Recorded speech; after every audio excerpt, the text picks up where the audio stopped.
So, isang mapagpalang araw sa ating lahat. Ako po yung Sarina Escola, making na lahat ko naturan para sa daily devotion na pinamagatang Kill Sin or It Will Kill You. So, yung scripture po natin ngayon is Mark chapter 7, verses 21 to 23. And sinasabi po dito na, For from within, out of the heart of man, come evil thoughts, sexual immorality, theft, murder, adultery, coveting, weakness, deceit, sensuality, and envy, slander, pride, foolishness. All these evil things come from within, and they defile a person.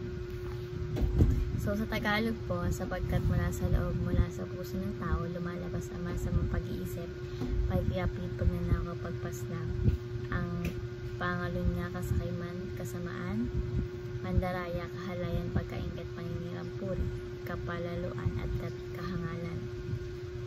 Ang lahat ng masamang bagay na ito ay sa loob ng bumula at nakapagparumi sa tao. So, yung aturuan po natin ngayon is, number 1, the heart is a mega factory of sins. Sinasabi dito na yung puso natin is hindi lang factory. Hindi lang siya factory ng mga kasalanan, kundi mega siya ng mga kasalanan na gagawa natin. No? Kumbaga, dito, di ba pag factory is gumagawa, siya na yung, di ba, gumagawa ng mga bagay, di ba, sa isang pagkain may factory. So, ganun din po, no? Kumbaga, yung nag-o-originate lahat ng uri na kasalanan, yung heart natin. Example nga yun sa scripture natin, no? Yung sexual immorality, theft, murder, adultery, yung mga ganun po, iba't ibang uri na kasalanan. So, the heart is a mega factory of sins. Next is, we cannot blame others for our own sins. No? Pag nagkasala daw po tayo, or ikaw na nanonood, yung sarili natin, yung natin, pag nagkakasala tayo, wag natin isi-isa iba, like sa friends, jowa, family, kapatid, and so on. No? Kapag nagkasala ka, wag mo isi-isa iba. No? Like, di ba sa buhay natin, hindi maalis yung kapag nagkaroon tayo ng kamalian, like, ikaw kasi, kasalanan mo yun, ganun, di ba? So, no, mali daw po yung ganun. No? So, yung kasalanan is galing sa puso natin. No? Ikaw yung gumawa. Kaya dapat ikaw rin yung accept nun, no? Acceptance. No? Wag mo yun sa iba. Tanggapin mo yung kamalian mo, di ba? So, wala tayong dapat isiin na iba. If gusto mo palayan ka ng ating Panginoon, huwag mo isisi sa iba, no? Tignan mo yung sarili mong kasalanan, no? Huwag kang mag-base sa iba, sa kasama mo man lang. You ask the Lord your freedom, forgiveness, and set you free. No?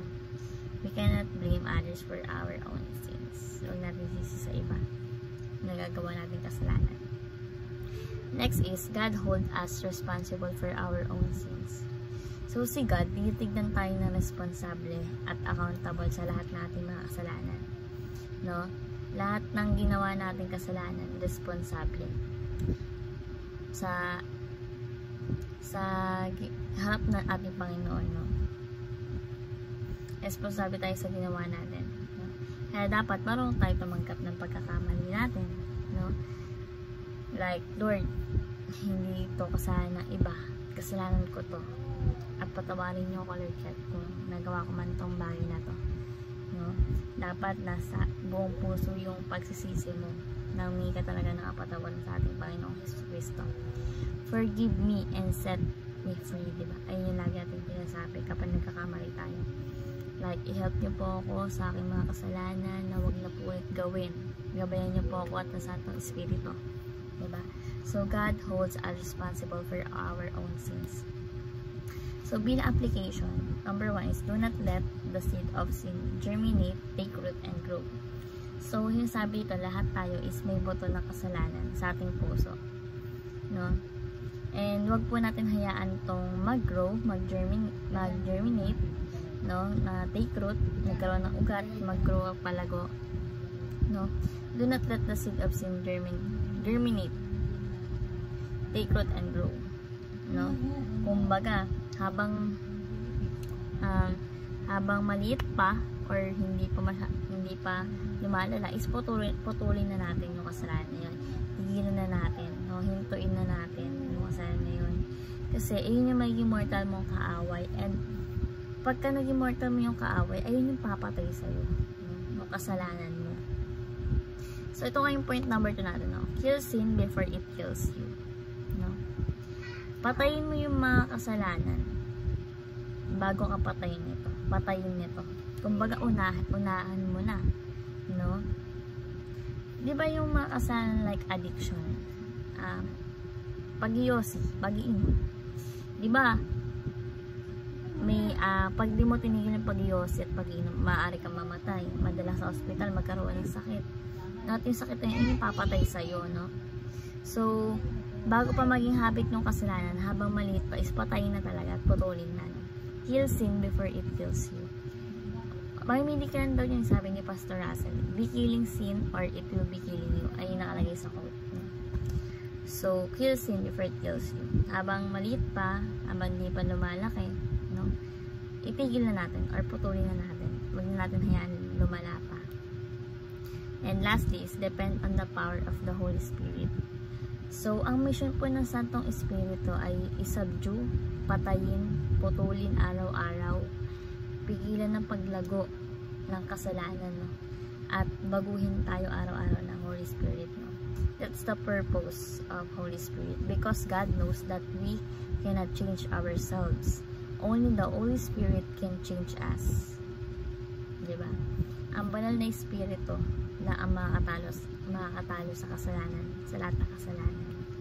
That's why depend on the power of the Holy Spirit. And ang mayamang biyaya ng Diyos is ang magliligtas sa atin. At siya rin, ang mayamang biyaya ng Diyos rin ang magpapabago ng sarili natin. So bilang patunay, isinugo niya Santong Espiritu at